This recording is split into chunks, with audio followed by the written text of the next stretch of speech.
आहट सी हुई थी, न कोई बर्ग हिला था। मैं खुद ही सरे मंजिले शब चीख पड़ा था। लम्हों की फसीलें भी मेरे गिर्द खड़ी थीं। मैं फिर भी तुझे शहर में आवारा लगा था।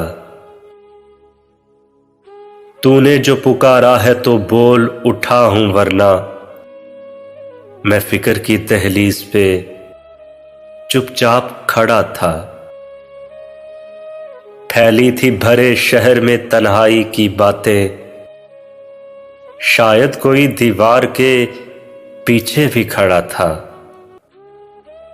अब इसके सिवा याद नहीं जश्ने मुलाकात, एक मातमी जुगनू मेरी पलकों पे सजा था।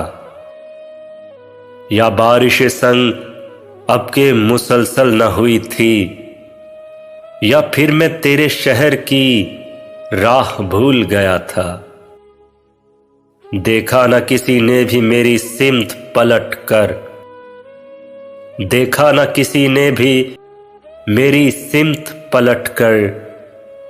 मोहसिन में बिखरते हुए शीशों की सदा था। मोहसिन में बिखरते हुए शीशों की सदा था।